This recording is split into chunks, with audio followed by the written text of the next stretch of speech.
జోక్యం చేసుకునే వరకు ఏం జరుగుతోంది అనేది సంక్షేమ శాఖకు కానీ ఆ మంత్రి గారికి కానీ ప్రభుత్వానికి కానీ తెలియలేదా? ఇప్పుడు చాలా అంశాలే బయటకు వస్తున్నాయి. చాలా చోట్ల సరైన నీళ్లు కూడా లేవట. మనం నిన్నే దీని గురించి మాట్లాడుకున్నాం.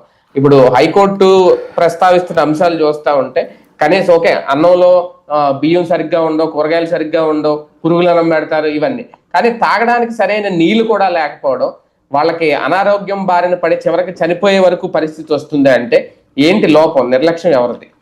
అంటే ఇక్కడ బేసిక్గా ఒకటి మన వ్యవస్థ ఎట్లా ఉంటుందంటే, ఇప్పుడు ఆ సంక్షేమ అధికారే ఉంటారు. ఫర్ ఎగ్జాంపుల్ ఆ అధికారికి బిడ్డలు ఉంటారు కదా, వాళ్ళని ఎలా చూస్తున్నారో వీళ్ళని కూడా అలా చూస్తే ప్రాబ్లం రాదు. కానీ తన బిడ్డ ఆరోగ్యవంతంగా ఉండాలి, అంతా ఉండాలన్నటువంటి ఆలోచన ఉంటుంది. కానీ అవసరమైతే అప్పు సొప్పు చేసి అన్న చేయాలన్నది కానీ ఇక్కడ ఉండదు. నెంబర్ 1. నెంబర్ 2, వ్యవస్థీకృత లోపం ఉంది ఇక్కడ. తిలా పాపం తలా పిడికిడు, మీడియా పాపం కూడా ఉంది ఇందులో. ఖచ్చితంగా అధికార యంత్రాంగం పాపం, మీడియా పాపం, అందరి పాపము ఉంది.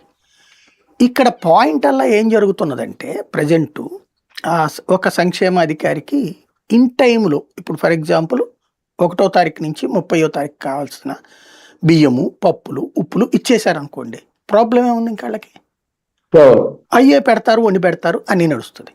అందులో పనిచేసేటటువంటి ఇప్పుడు ఒకళ్ళో ఇద్దరు ఉంటారు వంట మనిషి, ఒకళ్ళే పెడతారు అనుకుంటా.